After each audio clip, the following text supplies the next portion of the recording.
ಪ್ರಾತಸ್ಮರಣೀಯರಾದಂತಹ ಶ್ರೀ ಮಲ್ಲಿಕಾರ್ಜುನ ಸ್ವಾಮೀಜಿಯವರ ಪಾದಗಳಲ್ಲಿ ನಮನಗಳನ್ನು ಸಲ್ಲಿಸುತ್ತಾ, ನಿಮ್ಮೆಲ್ಲರ ಅಚ್ಚುಮೆಚ್ಚಿನ ಗುರುಗಳಾದಂಥ ಶ್ರೀ ಸಿದ್ದೇಶ್ವರ ಸ್ವಾಮೀಜಿಯವರ ಪಾದಗಳಲ್ಲಿ ಶಿರಸಾಷ್ಟಾಂಗ ನಮಸ್ಕಾರಗಳನ್ನು ಸಲ್ಲಿಸುತ್ತಾ, ಜ್ಞಾನ ಯೋಗಾಶ್ರಮದ ಎಲ್ಲ ಗುರುವರ್ಯರಲ್ಲಿ ನಮನಗಳನ್ನು ಸಲ್ಲಿಸುತ್ತಾ, ಆಗಮಿಸಿ ಈ ಕಾರ್ಯಕ್ರಮದಲ್ಲಿ ಪೀಠವನ್ನು ಅಲಂಕರಿಸಿರುವಂತಹ ಜಗದ್ಗುರುಗಳಾದ ಶ್ರೀ ವಚನಾನಂದ ಮಹಾಸ್ವಾಮಿಗಳ ಪಾದಗಳಲ್ಲಿ ನಮನಗಳನ್ನು ಸಲ್ಲಿಸಿ, ನೆರೆದಿರುವಂತಹ ಎಲ್ಲ ಗುರು ಹಿರಿಯರಲ್ಲಿ, ಮಾತೆಯರಲ್ಲಿ ಶರಣು ಶರಣಾರ್ಥಿ. ಮನುಷ್ಯ ಹುಟ್ಟಿ 3 ಲಕ್ಷ ವರ್ಷಗಳಾದವು. ಇನ್ನೂ ನಮಗೆ ಜೀವನ ಎದಕ್ಕೆ ನಮ್ಮನ್ನು ಸೃಷ್ಟಿ ಮಾಡ್ಯದ, ಈ ಜೀವನ ಹೆಂಗೆ ನಡೆಸಬೇಕು ಅನ್ನೋದರ ಕಡೆ ಸ್ಪಷ್ಟತೆ ಬಹುಜನರಲ್ಲಿ ಕಾಣಲಿಲ್ಲ. ಸಿದ್ದೇಶ್ವರ ಅಪ್ಪುಗಳ ಆಶ್ರಮದ ಬಾಜುಕ್ 23 ವರ್ಷ ಜೀವನ ನಡೆಸಿದಾಗ ವರ್ಷ ಅವ್ರ ಮಾತು ಕೇಳ್ಕೋತ ಅಟ ಸ್ವಲ್ಪ ಅಂಗಳ ಕಸ ಹೊಡ್ಕೋತ ಬಂದ್ವಿ. ಹೀಗಾಗಿ ಇಲ್ಲಿಗೆ ಬಂದು ಹತ್ತೀವಿ. ಪೂಜ್ಯ ಸಿದ್ದೇಶ್ವರ ಸ್ವಾಮೀಜಿಯವರು ನಿಂತು ಪ್ರವಚನ ಮಾಡಿದಂತಹ ಸ್ಥಳದೊಳಗೆ ಇವತ್ತು ನಿಂತು ತಮ್ಮೆಲ್ಲರನ್ನ ಉದ್ದೇಶಿಸಿ ನನ್ನ ಅನುಭವಗಳನ್ನು ಹಂಚಿಕೊಳ್ಳುವಂಥ ಈ ಅವಕಾಶ ಸಿಕ್ಕಿದ್ದು ಒಂದು ಭಾವುಕ ಕ್ಷಣ. ಜೀವನ 2 ಸ್ತರದೊಳಗೆ ನಡೀತದಂತ ಹಿರಿಯರು ಹೇಳ್ತಾರೆ. ಒಂದು ವ್ಯಾವಹಾರಿಕ ಸ್ತರದೊಳಗೆ, ಟ್ರಾನ್ಸಾಕ್ಷನಲ್ ವರ್ಲ್ಡ್ ಅಂತೀವಿ. ಎರಡನೇದ್ದು ಪಾರಮಾರ್ಥಿಕ ಸ್ತರದೊಳಗೆ, ಆಧ್ಯಾತ್ಮಿಕ ಜೀವನ ನಡೀತದ. ಇಡೀ ಭಗವದ್ಗೀತೆ ಸಾಂಸಾರಿಕ ಜೀವನದೊಳಗೆ ಇದ್ದುಕೊಂಡು ಪಾರಮಾರ್ಥಿಕ ಭಾವವನ್ನು ಹೆಂಗೆ ತಂದುಕೋಬೇಕು ಅಂತಲೇ ಹೇಳಿಕೊಟ್ಟದ. ಅಂತೆಯೇ ಸಾಕಷ್ಟು ವಚನಗಳು ಮತ್ತು ಯೋಗ ಇವುಗಳನ್ನು ನಮಗೆ ಸಾರಿ ಹೇಳ್ಯದ. ಮನುಷ್ಯಾಗ 2 ಲಕ್ಷ ಇರ್ತಾವ್ರಿ ಜೀವನದಾಗ. ಆತ ಏನ ಮಾಡಿದ್ರು ಇವೆರಡಕ್ಕೆ ಮಾಡ್ತಾನೆ. ಒಂದು ತನ್ನ ಜೀವನದೊಳಗಿನ ಸುಖ ಹೆಚ್ಚು ಮಾಡ್ಕೋಬೇಕಂತ, ಎರಡನೇದ್ದು ತನ್ನ ಜೀವನದೊಳಗಿನ ದುಃಖ ಕಡಿಮೆ ಮಾಡ್ಕೋಬೇಕಂತ. ನೀವು ಏನ ಮಾಡ್ರಿ ಇವೆರಡಕ್ಕೆ ಮಾಡೋದು. ಪಾಸಿಟಿವ್ ಸೈಕಾಲಜಿ ಅಂತ ಒಂದು ವಿಷಯ ಅದ, ಸಕಾರಾತ್ಮಕ ಮನೋ ವಿಜ್ಞಾನ ಅಂತ. ಅದರೊಳಗೆ ಜೀವನ ಹೆಂಗಿರಬೇಕು ಅನ್ನೋದಕ್ಕೆ 4 ಪದಗಳನ್ನು ಬಳಸ್ತಾರೆ. ಒಂದು, ಜೀವನ ಅರ್ಥಪೂರ್ಣವಾಗಿರಬೇಕು. ಎರಡನೇದ್ದು, ಜೀವನ ಸದುದ್ದೇಶ ಪೂರಿತವಾಗಿರಬೇಕು. ಮೂರನೇದ್ದು, ಜೀವನ ತೃಪ್ತಿ ಭರಿತವಾಗಿರಬೇಕು, ಸಂತೃಪ್ತಿ ಭರಿತವಾಗಿರಬೇಕು. 4ನೇದ್ದು, ಜೀವನ ಸಂಪೂರ್ಣವಾಗಿರಬೇಕು. ಇವು 4ನ್ನು ಯಾರು ಸಾಧನೆ ಮಾಡ್ಯಾರ ಅವರಿಗೆ ಕೃಷ್ಣ ಕೃತಕೃತ್ಯ ಅಂತ ಕರೆದ. ಅಂದ್ರೆ ಏನೇನು ಮಾಡಬೇಕು, ಹೆಂಗೆ ಮಾಡಬೇಕು ಜೀವನದಾಗ ಅವು ಎಲ್ಲನೂ ಹಂಗ ಮಾಡಿ ಮುಗಿಸಿದವ ಅಂತ. ಇದು ಹೆಂಗೆ ಸಾಧ್ಯ, ಮತ್ತು ಇದನ್ನ ದಾರಿ ತೋರ್ಸವ್ರು ಯಾರು ನಮಗ ಅಂತ ವಿಚಾರ ಮಾಡಿದಾಗ ಆಶ್ರಮಗಳು, ಗುರುಗಳು ನೆನಪಿಗೆ ಬರ್ತಾರೆ. ಹೀಗಾಗಿ ಗುರುಗಳನ್ನು ನಾವು ಜ್ಞಾನ ಶಕ್ತಿ ಸಮಾರೂಢ ತತ್ವಮಾಲಾ ವಿಭೂಷಿತ ಭುಕ್ತಿ ಮುಕ್ತಿ ಪ್ರದಾತ ಚ ತಸ್ಮೈ ಶ್ರೀ ಗುರುವೇ ನಮಃ ಅಂತೇಳಿ ನಮಸ್ಕಾರ ಮಾಡ್ತೀವಿ. ಇಹ ಮತ್ತು ಪರ ಈ 2 ಜೀವನಗಳಿಗೂ ಬೇಕಾದಂಥ ಜ್ಞಾನವನ್ನು ಕೊಡುವವರ ಗುರುಗಳು. ಈ ಜ್ಞಾನವನ್ನು ಪಡ್ಕೋತ ನಾವು ನಮ್ಮ ಜೀವನವನ್ನು ಪಾವನ ಮಾಡ್ಕೋಬೇಕಾಗ್ಯದ. ನಮ್ಮ ಹಿರಿಯರು ಈ ರೀತಿ ಜೀವನ ನಡೆಸಬೇಕು ಅನ್ನೋದಕ್ಕನ 2 ಸುಂದರವಾದಂಥ ಕಲ್ಪನೆಗಳನ್ನು ಕೊಟ್ಟಾರ.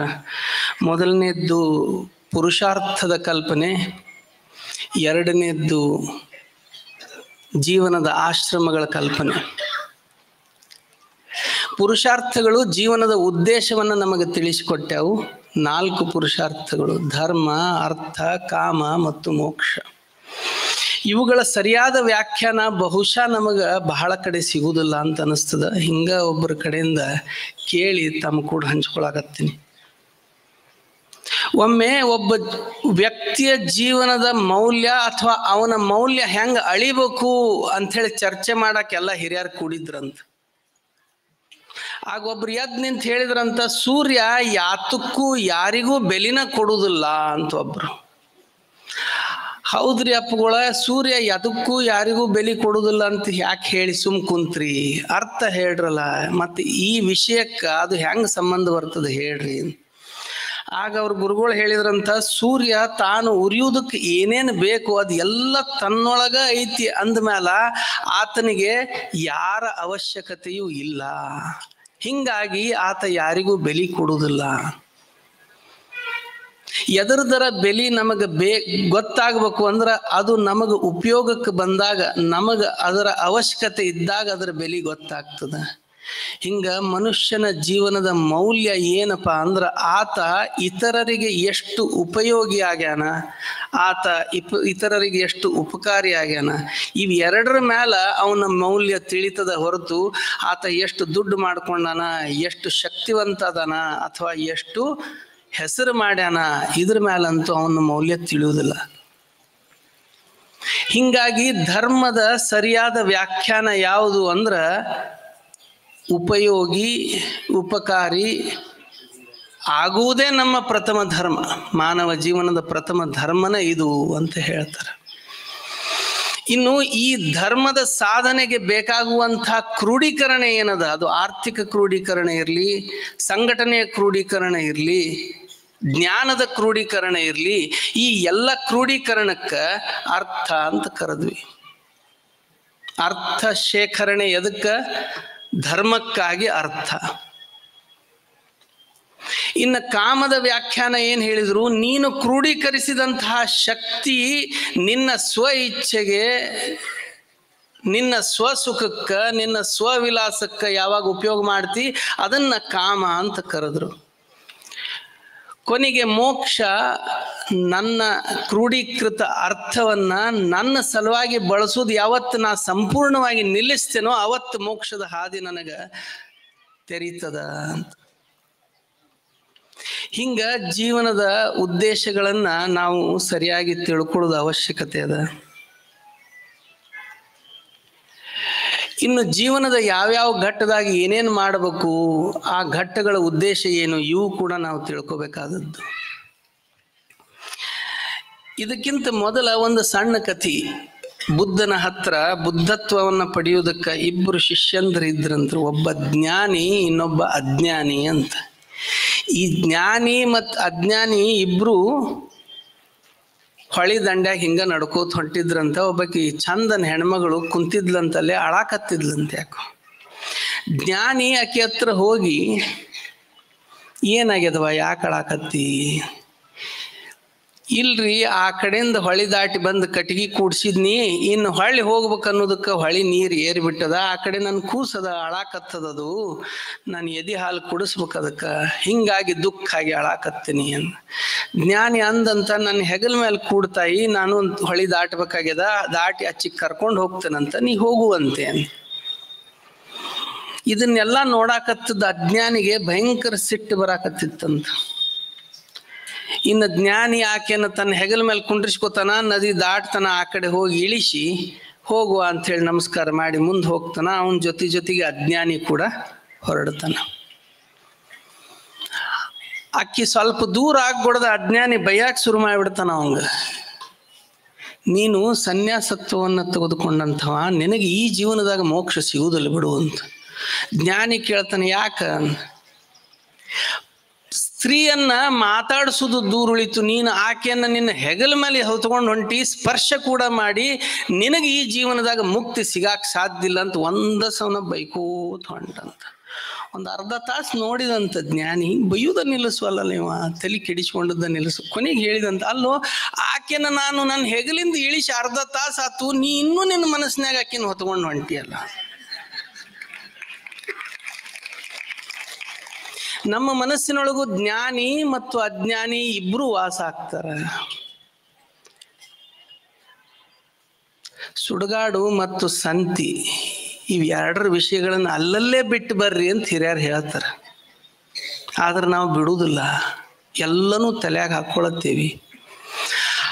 ನಾವು ಜ್ಞಾನಿ ಆಗಬೇಕು ಅಜ್ಞಾನಿ ಆಗಬೇಕು ಅನ್ನೋದಕ್ಕೆ ಈ ನಮ್ಮ ಜೀವನದ ವಿವಿಧ ಸ್ತರಗಳೊಳಗ ನಮ್ಮ ಜೀವನದ ಉದ್ದೇಶ ಏನಿರಬೇಕು ಅದನ್ನು ನಾವು ಕಂಡುಕೋಬೇಕು. ಬಾಲ್ಯಾವಸ್ಥೆ ತರುಣಾವಸ್ಥೆ ಒಳಗೊಂಡಂಥ ಬ್ರಹ್ಮಚರ್ಯ ಮೊದಲನೇ ಹಂತ. ಮೊದಲು 100 ವರ್ಷ ಬದುಕ್ತೇವೆ ಅಂಥೇಳಿ 25 ವರ್ಷ ಹಂಚಿದ್ರು ಏನು. ಮೊದಲನೇ 24-25 ವರ್ಷಗಳಂತೂ ಬ್ರಹ್ಮಚರ್ಯ ಒಳಗೆ ನಾವು ಕಲಿಬೇಕು.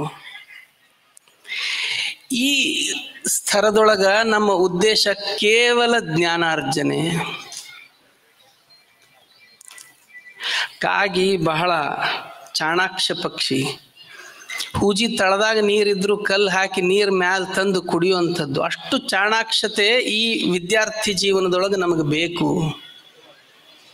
ಇನ್ನು ಕೊಕ್ಕರಿ ಮೀನು ಹಿಡಿಬೇಕಂದ್ರೆ ಒಂದು ಕಾಲ ಮೇಲೆ ಸ್ಥಿರ ಆಗಿ ನಿಂತು ನಿಮಿಷಗಟ್ಲೆ ನಿಂತಿರ್ತದ. ಅದು ಜೀವಂತ ಐತೋ ಇಲ್ಲೋ ಗೊತ್ತಾಗೋದಿಲ್ಲ ನಮ್ಗೆ, ಹಂಗೆ ನಿಂತಿರ್ತದ.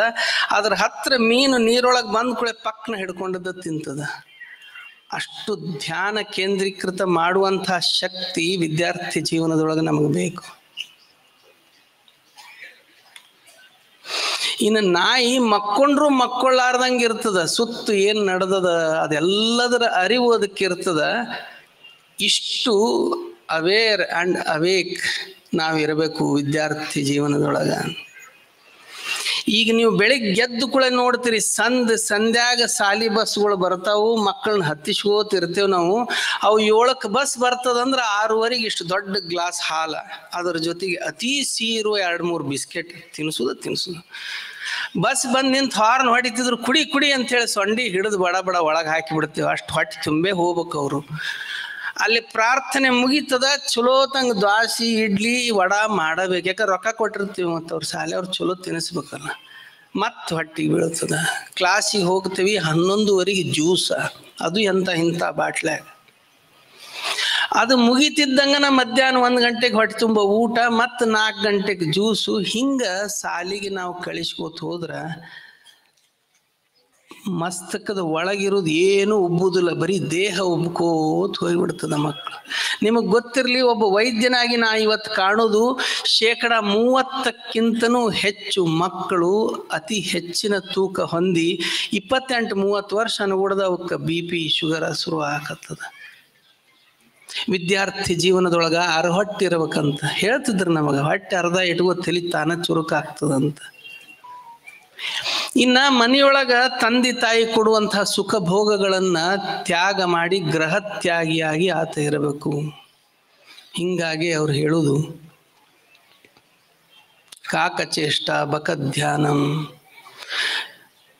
ಶ್ವಾನ ನಿದ್ರಾ ತಥೈವಚ ಅಲ್ಪಾಹಾರಿ ಗ್ರಹತ್ಯಾಗಿ ಇತಿ ವಿದ್ಯಾರ್ಥಿ ಪಂಚಲಕ್ಷಣಂ. ಈ ಜೀವನದೊಳಗ ಆ ಸ್ತರದೊಳಗೆ ನಮಗೆ ಬೇಕಾಗುವಂಥದ್ದು ಏನು? ಜ್ಞಾನಾರ್ಜನೆ. ಸಾಂಸಾರಿಕ ಜೀವನವನ್ನು ನಡೆಸೋದಕ್ಕೆ ಏನು ಬೇಕು ಆ ಜ್ಞಾನ, ಜೊತೆಗೆ ಪಾರಮಾರ್ಥಿಕ ಭಾವವನ್ನು ತಂದುಕೊಳ್ಳುವಂಥ ಜ್ಞಾನ. ಇದಕ್ಕೆ ಪತಂಜಲ ಮಹರ್ಷಿಗಳು 4 ಬಹಿರಂಗ ಯೋಗದ ಅಂಗಗಳನ್ನು ಕೊಟ್ಟರು ವಿದ್ಯಾರ್ಥಿಗಳ ಜೀವನದಾಗ.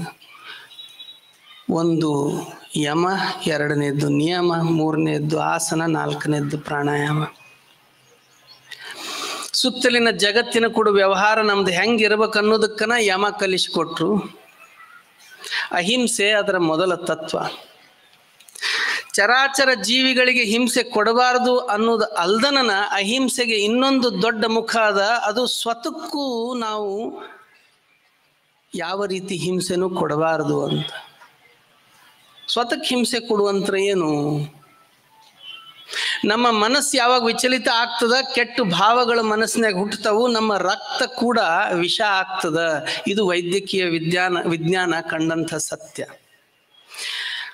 ಕಂಡದ್ದನ್ನ ಬೇಡುವ ಮನಸ್ಸು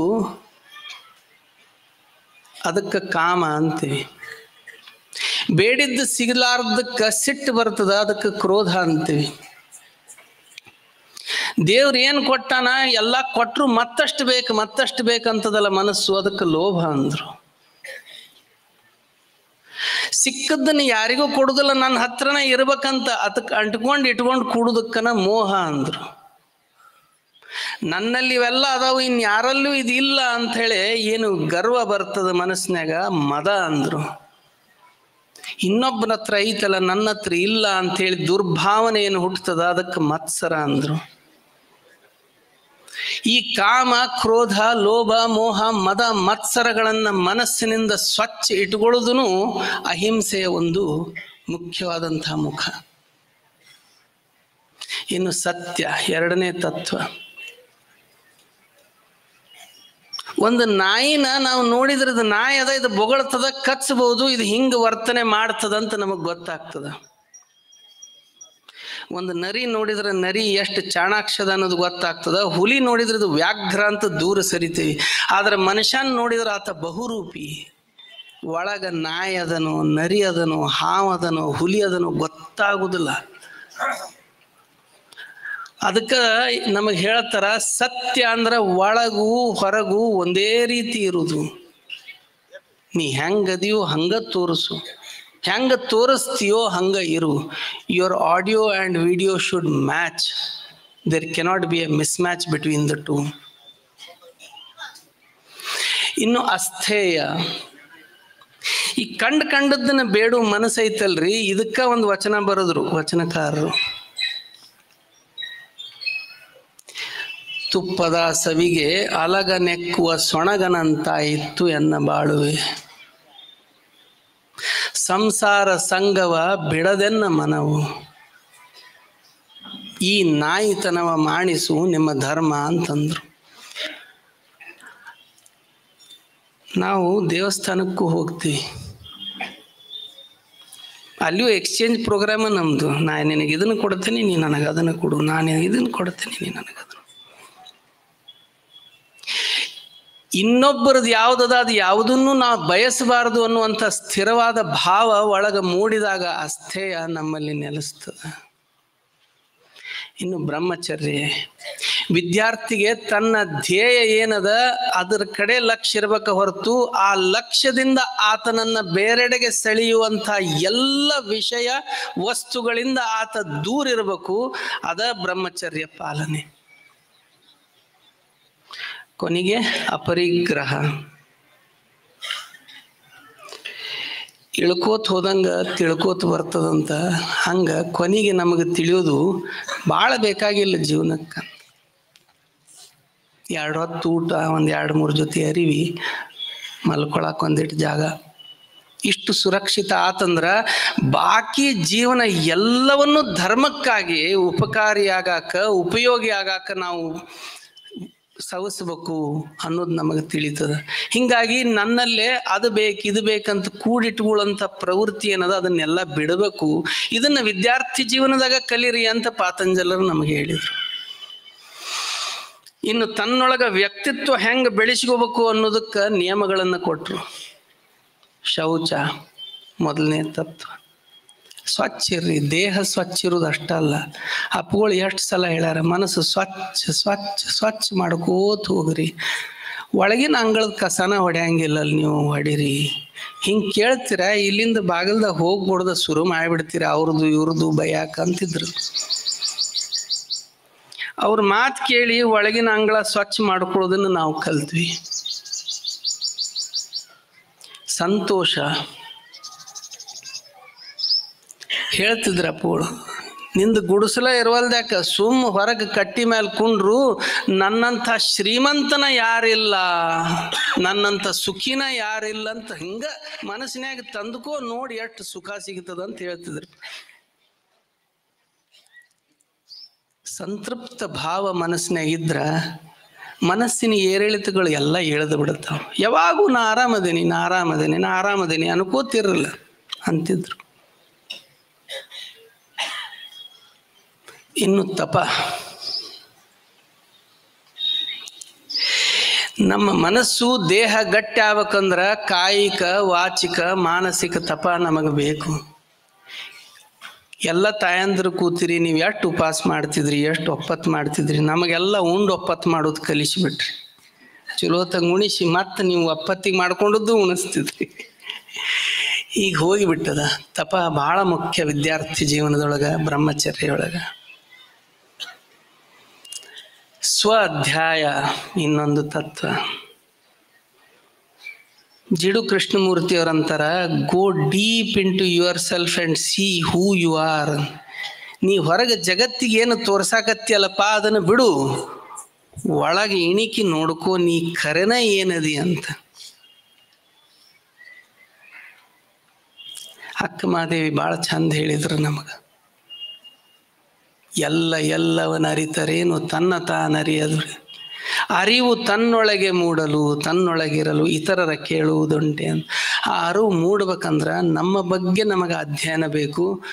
ಜೀವನದ ಸರಿಯಾದ ಪರಿ ಯಾವುದು, ಇದರ ಅಧ್ಯಯನ ಕೂಡ ಕಂಡವರಿಂದ, ಬಲ್ಲವರಿಂದ, ಗ್ರಂಥಗಳಿಂದ, ಗುರುಗಳಿಂದ, ಆಶ್ರಮಗಳಿಂದ ಪಡಿಬೇಕು. ಇದು ಸ್ವಾಧ್ಯಾಯ.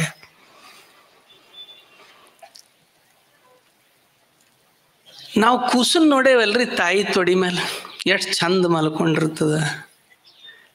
ಪಕ್ಕನ ಕಣ್ಣು ಬಿಟ್ರೆ ನಕ್ಕೋತ ಹೇಳ್ತದ.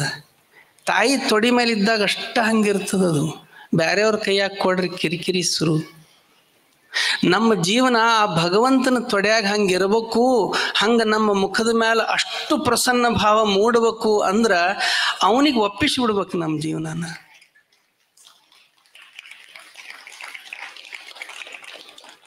ಅರವಿಂದೋ ಆಶ್ರಮದಾಗ ಮಾತಾಜಿಯವರು ಒಂದು ಪುಸ್ತಕ ಬರೆದಾರ, ಫೇತ್ ಆ್ಯಂಡ್ ಗ್ರೇಸ್ ಅಂತ. 16 ಪುಟದ ಪುಸ್ತಕ ಅದು. ಅನುಗ್ರಹ ಬೇಕು ಅಂದ್ರೆ ನಂಬಿಕೆ ಎಷ್ಟು ಬಲವಾಗಿರ್ಬೇಕು ನಿಮ್ಮೊಳಗ ಅನ್ನೋದನ್ನ ಅದು ಸಾರಿ ಸಾರಿ ಹೇಳ್ತದೆ. ಹಿಂಗ ಯಮ ಮತ್ತು ನಿಯಮಗಳನ್ನು ಪಾಲಿಸುವಂತ ದೇಹದ ಆರೋಗ್ಯಕ್ಕಾಗಿ ಆಸನವನ್ನು ಪಾಲಿಸಬೇಕು. ಯಾರ ಹೆಂಗೆ ಕುಂತದ್ ನೋಡಿ ನಾವು ಕೇಳ್ತೀವಿ, ಯಾಕಪ್ಪ ಚಿಂತೆ ಭಾಳ ಮಾಡಾಕತ್ತಂಗೆ ಕಾಣ್ತದಲ್ಲ ಅಂತ. ಕೆಲವೊಮ್ಮೆ ಮಕ್ಕಳು ಬರೋದು ನೋಡಿ, ಏನು ಭಾಳ ಬೀಗಾಕತ್ತಿ, ಏನಾಗ್ಯದ ಶಾಲೆಗೆ ಇವತ್ತ ಅಂದ್ರೆ ಮನಸ್ಸಿನೊಳಗ ಭಾವ ಏನಿರ್ತದೋ ಅದು ನಮ್ಮ ದೇಹ ತೋರ್ಪಡಿಸ್ತದ ಅಂತ. ಇದನ್ನ ಋಷಿಮುನಿಗಳು ಏನು ಮಾಡಿದ್ರು, ಹಂಗಾರ ದೇಹವನ್ನು ನಾವು ನಿಯಮಿತವಾಗಿ ಕೆಲವೊಂದು ಭಂಗಿಯೊಳಗಿಟ್ರ ಮನಸ್ಸಿನ ಮೇಲೆ ಪರಿಣಾಮ ಆಗ್ತದನೋ ಅಂತ ನೋಡಿದ್ರು. They applied reverse engineering. ಅವನ್ನ 84 ಆಸನಗಳು ಅಂಥೇಳಿ ಅಭ್ಯಸಿಸಾಕ್ ಹೇಳಿದರು. ಆ ಆಸನಗಳನ್ನು ನಾವು ಅಭ್ಯಾಸ ಮಾಡಿದಾಗ ನಮ್ಮ ಮನಸ್ಸು ಸ್ಥಿರತೆಯನ್ನು ಪಡೀತದ ಅನ್ನೋದನ್ನು ಅವರು ಕಂಡುಕೊಂಡ್ರು. ಅದಕ್ಕಾಗಿ ಆಸನ ದೈಹಿಕ ಆರೋಗ್ಯದ ಜೊತೆಗೆ ಮನಸ್ಸಿನ ಸಮಸ್ಥಿತಿ. ಇನ್ನು ಪ್ರಾಣಾಯಾಮ ನಮ್ಮೊಳಗಿನ ಪ್ರಾಣ ಶಕ್ತಿಯನ್ನು ವರ್ಧನೆ ಮಾಡ್ಕೊಳ್ಳೋದಕ್ಕೆ, ಹೆಚ್ಚು ಮಾಡ್ಕೊಳ್ಳೋದಕ್ಕೆ ಐತಿ. ಅದ್ರ ಜೊತೆಗೆ ಮನಸ್ಸು ಕೂಡ ಅದು ಸಮಾಧಾನ ಮಾಡ್ತದ ಅನ್ನೋದನ್ನು ಹಿರಿಯರು ಹೇಳ್ಯಾರ. ಚಲೇ ವಾತೆ ಚಲೇ ಚಿತ್ತಂ ನಿಶ್ಚಲಂ ನಿಶ್ಚಲಂ ಭವೇತ್ ಅಂತ. ಅಂದ್ರೆ ನೀವು ನೋಡ್ರಿ, ಯಾರಿಗಾರ ಸಿಟ್ಟು ಬಂದಾಗ ಜೋರು ಉಸಿರಾಡ್ತಿರ್ತಾರ ಅವರು. ಯಾವಾಗ ಉಸಿರಾಟ ಹೆಚ್ಚು ಕಮ್ಮಿ ಆಗ್ತಿರ್ತದೋ ಆಗ ಮನಸ್ಸು ಭಾಳ ಚಂಚಲಿರ್ತದ, ಕುದಿಯು ನೀರಿನಂಗಿರ್ತದ. ಯಾವಾಗ ಉಸಿರಾಟ ಶಾಂತ ಆಗ್ತದೋ ಮನಸ್ಸು ಶಾಂತ ಆಗ್ತದಂತ. ಇವು ಎರಡರ ನಡುವಿನ ಸಂಬಂಧನ ಸಾವಿರಾರು ವರ್ಷಗಳ ಹಿಂದೆ ಋಷಿಮುನಿಗಳು ಕಂಡ್ರು. ಹಿಂಗಾಗಿ ಮನಸ್ಸನ್ನ ಶಾಂತ ಮಾಡುವ ಇನ್ನೊಂದು ಸಾಧನ ಪ್ರಾಣಾಯಾಮ. ಇವೆಲ್ಲನೂ ಕಲಿತ 25 ವರ್ಷಗಳಾತು. ಯೌವನ ಸ್ಥಿತಿ ಬಂದದ, ಇನ್ನು ಗೃಹಸ್ಥಕ್ಕೆ ನಾನು ಒಳಗೆ ಹೋಗಬೇಕು ಅನ್ನುವಂಥ ನಿಟ್ಟಿನೊಳಗಿದ್ದಾಗ ನಮಗೆ ಗೊತ್ತಿರಬೇಕು, ಅಂತಹ ವಿದ್ಯಾರ್ಥಿಗೆ ಇರುವಂಥ ಅತ್ಯಂತ ಪ್ರಮುಖ ಆಸ್ತಿ ಆತನ ಸಂಸ್ಕಾರ ಆಗಿರಬೇಕು. ತಂದೆ ತಾಯಿ ಮಾಡಿದ ಆಸ್ತಿ ಆತನ ಆಸ್ತಿ ಆಗಿತ್ತು ಅಂದ್ರೆ ಆತನಂತ ಬಲಹೀನ ವಿದ್ಯಾರ್ಥಿ ಯಾರೂ ಇಲ್ಲ ಅನ್ನೋದನ್ನು ನಾವು ತಿಳ್ಕೋಬೇಕು. ಆತನ ಜೀವನದ ಧ್ಯೇಯ ಉದ್ದೇಶ ಆತ ಏನು ಇಟ್ಕೋತಾನ ಅದರಿಂದ ಆತನ ಜೀವನ ಸೆಲೆ ಬರಬೇಕು, ಹುಟ್ಟಬೇಕು, ಆತ ಬೆಳಿಬೇಕು.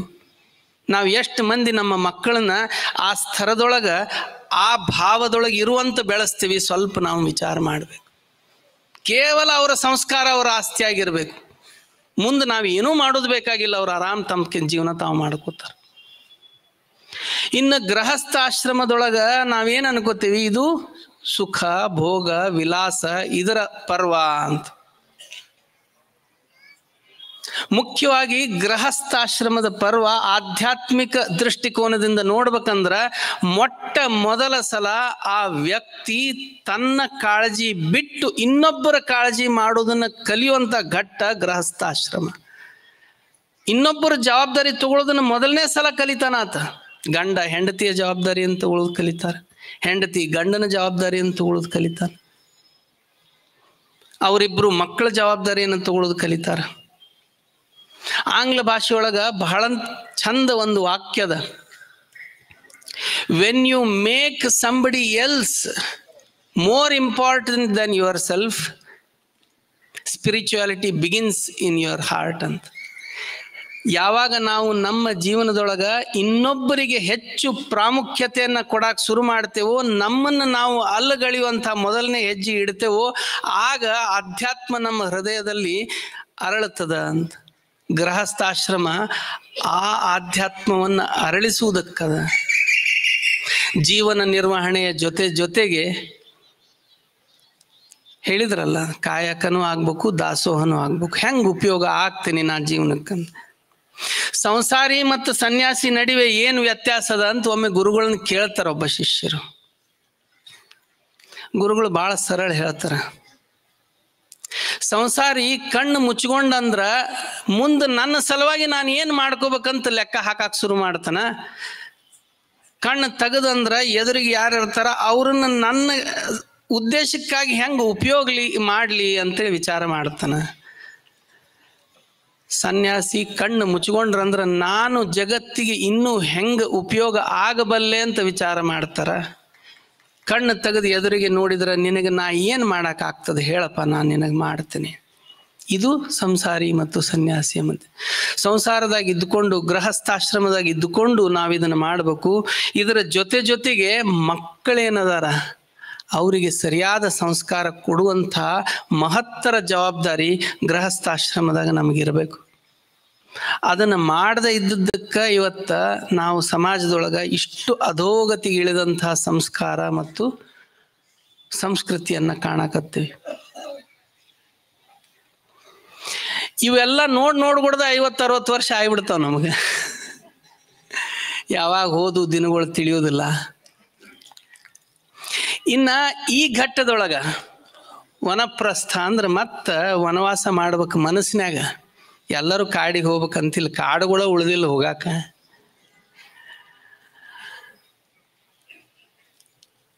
ವಚನಕಾರದ ಒಂದು ಸಣ್ಣ ಚಂದನ ಹಾಡಿತ್ತು, ಇಲ್ಲೇ ಬ್ಲೈಂಡ್ ಸ್ಕೂಲ್ನಾಗ ಹಾಡಿದ್ರೆ ಅದನ್ನ ಒಮ್ಮೆ ಕೇಳಿದ್ದು ನಾನು, ನನ್ನ ಕಿವ್ಯಾಗ ಇನ್ನೂ ಆದರೂ ಅದು ಗುಣಗುಣಿಸ್ತದ.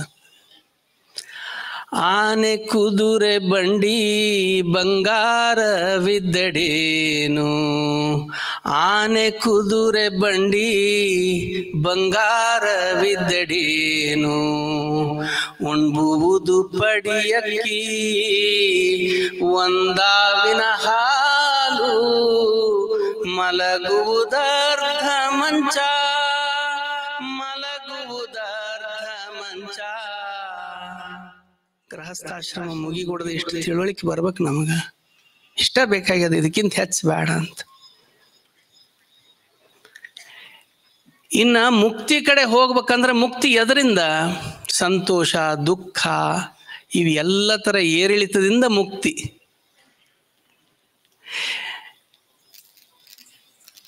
ವನಪ್ರಸ್ಥದೊಳಗ ಲೈಫ್ ಈಸ್ ಇನ್ಕಂಪ್ಲೀಟ್, ಅಪೂರ್ಣದ ಜೀವನ.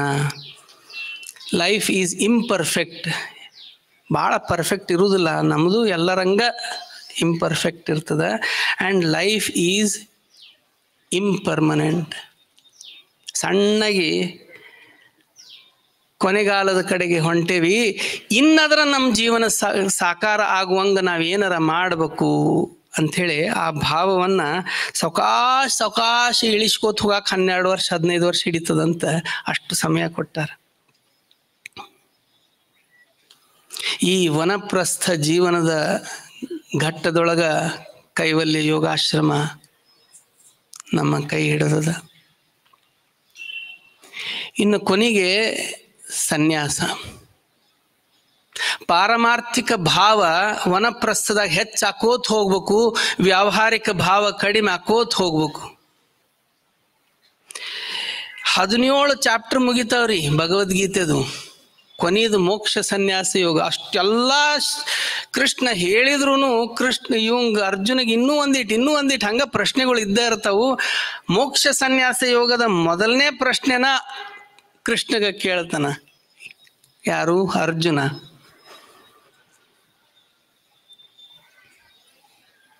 ನನಗ ಹೇಳ್ರಿ ದೇವ್ರ, ಸನ್ಯಾಸ ಅಂದ್ರೇನು, ತ್ಯಾಗ ಅಂದ್ರೇನು ಅಂಥೇಳಿ. ಕೃಷ್ಣ ಹೇಳ್ತಾನ, ಕಾಮ್ಯಾಣಾಂ ಕರ್ಮಾಣಾಂ ನ್ಯಾಸಂ ಸನ್ಯಾಸಂ ಕವಯೋ ವಿದುಹು. ಯಾವಾಗ ನಿನ್ನ ಇಚ್ಛಾಪೂರ್ತಿಗಾಗಿ ನೀನು ಕೆಲಸ ಮಾಡೋದು, ಕರ್ಮ ಮಾಡೋದನ್ನ ಸಂಪೂರ್ಣ ತ್ಯಾಗ ಮಾಡ್ತೀಯೋ ಆಗ ನೀನು ಸನ್ಯಾಸಿ ಆದಿ ಅಂತ. ಇನ್ನು ತ್ಯಾಗ ಅಂದ್ರೆ ಇದರ ಅರ್ಥ ವಿವರಣೆ ಏನು? ಸರ್ವ ಕರ್ಮ ಫಲ ತ್ಯಾಗಂ ಅಂತ. ಅಂದ್ರ ನೀನು ಮಾಡಿದ ಪ್ರತಿಯೊಂದು ಕೆಲಸದ ಫಲ ಏನು ಬರ್ತದ ಅದರ ಯಾವುದನ್ನೂ ಬೇಡಲಾರದ ನೀನು ಕೆಲಸ ಮಾಡಕ್ ಶುರು ಮಾಡಿದಾಗ ನೀನು ನಿಜವಾದ ತ್ಯಾಗಿ ಆದಿ ಅಂತ. ಕೊನೆಗೆ ಸನ್ಯಾಸ ಜೀವನದೊಳಗ ಇವೆರಡ ನಮ್ಮ ಜೊತೆಗಿರಬೇಕು. ಯಾವುದು? ಸನ್ಯಾಸ ಭಾವ ಮತ್ತು ತ್ಯಾಗ. ಭಗವಂತ ನಮಗೆ ಕೊಟ್ಟದ್ದು ಅತ್ಯಂತ ಶ್ರೀಮಂತ ಜೀವನ. ಕಿಶೆದಾಗ ರೊಕ್ಕ ಇರಲಿ ಬಿಡಲಿ, ಆ ಭಾವ ತಂದುಕೊಳ್ಳೋ ಶಕ್ತಿ ಭಗವಂತ ನಮ್ಮಲ್ಲಿ ಕೊಟ್ಟ ಹುಟ್ಸ್ಯಾನ. ಹಿಂಗ ಜೀವನ ನಡೆಸಿದಾಗ ಇದು ಯೋಗ ಜೀವನ ಅನಿಸ್ಕೊಳ್ತದ. ಸದುದ್ದೇಶ ಪೂರಿತ, ಅರ್ಥಪೂರ್ಣ, ಸಂತೃಪ್ತ ಭರಿತ, ಪರಿಪೂರ್ಣ ಜೀವನ ನಮ್ದಾಗ್ತದ. ಎಲ್ಲರಿಗೂ ಶರಣಾರ್ಥಿ.